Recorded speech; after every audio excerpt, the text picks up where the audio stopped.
Okay guys, so this is going to be our first video on something called significant figures.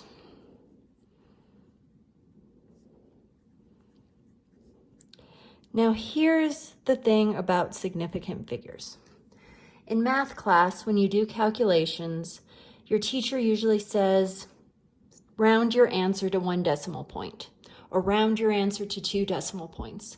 But where you round depends on what the teacher tells you to do. There's no real reason for why you round it where you round it. In science, this is different. In science, all of our calculations are based on numbers that we actually measured. And because they're based on measurements, we have to worry about significant figures. Now, what significant figures are, is they're how we round our answers or how we round our measurements based on measuring tools. So for the assignment that you're going to be doing in a couple minutes, you're going to have 3 different rulers. This is going to be the first ruler that they show you in the assignment. Now, it's not a very good ruler at all. I know that this line is 0 centimeters. I know that this line is 10 centimeters, but I don't know anything about what's happening in the middle. If I wanted to measure an object with this ruler, I would have to make an estimate. So I would have to look at my ruler and say, you know what? I think that's about the halfway point. So if that's the halfway point, I don't know, that could be about 6 centimeters maybe? But it's an estimate. I don't know for sure. This line I drew could be a little bit to the left, it could be to the right, it may not exactly be halfway. And even then, somebody else looking at this exact same ruler, even with the line I drew, might say, you know what? That looks like maybe not quite 6, but like a 5.5. But they're going to be estimating as well. There's not a lot of information in this ruler. It's not a very helpful tool. So the second ruler they're going to give you is going to look, it'll be right side up. It will look like this. And now I have some more information. This line is worth 1, 2, 3, 4. So I know all of these whole numbers. I know my measurement to the 1's place. So now if I take this same object and measure it with the same ruler, I can clearly see it's more than 5, but less than 6. So with the first ruler, my measurement was, I don't know, about 5. Now I can look at this ruler and say, yes, it's definitely 5, but it's 5 point something. Now again, I'm going to estimate. So I would look at this and say, you know what? That's about halfway between those 2 lines.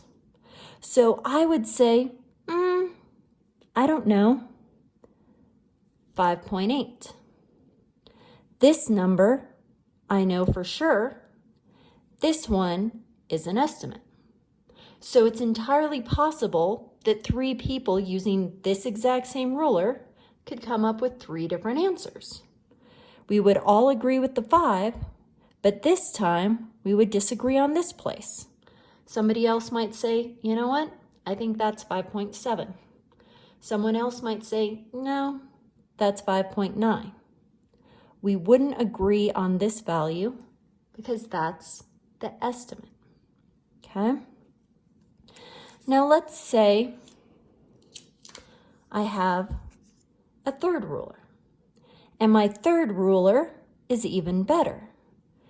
Now I can look at this and say, you know what? Now it's 5 0.1, 2, 3, 4, 5, 6, 7.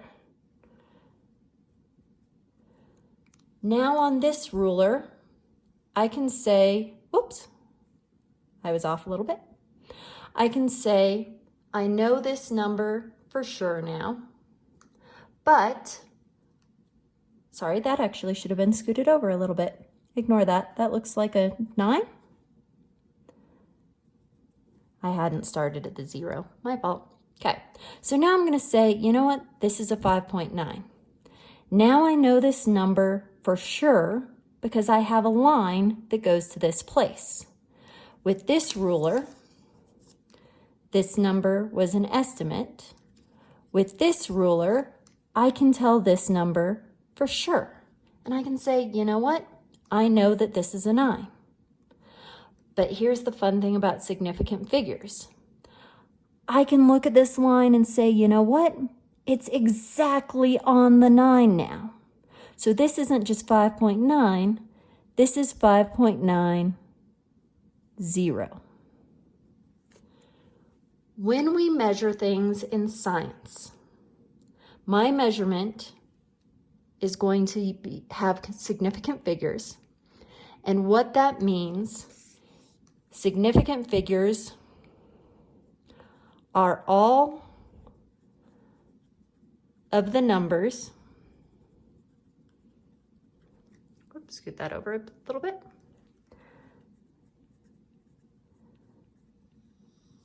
That are known plus 1 and only 1 estimated value. Okay, so Sigfigs are telling me how good my measuring tool is. When I started back with this ruler and I took my measurement, I don't know any number for sure. So my measurement there would have 1 estimated value. Just 1. I know nothing for sure. I can only have 1 estimated value. Okay? With this second ruler, now I knew the 5 for sure, but I'm estimating the 8. This is the one that I don't know for sure. The third ruler, I knew the 5 for sure. Now I knew the 9, but I still have to have 1 estimated value. You notice I'm gaining a decimal point each time my ruler gets better. Okay? So significant figures in science are telling us how good our measuring tool is. This number right here tells me my measuring tool is very good. This number right here tells me my measuring tool, not great. I could not say this with this measuring tool. I'm only allowed 1 estimated value. I don't know these 2 numbers. Okay? So when we do this, make sure you're being really careful. It's all of the numbers that you know for sure, and 1 and only 1 estimated value. So in a second, you're going to do a POGL. You're going to go through and answer some questions based on these 3 measuring tools. Keep those rules in mind. Do you know the number for sure? Or were you kind of guessing, oh, it's about a 5. It's about an 8. It's about a 3. Okay? If you're saying, oh, it's about, that's an estimate, and you only get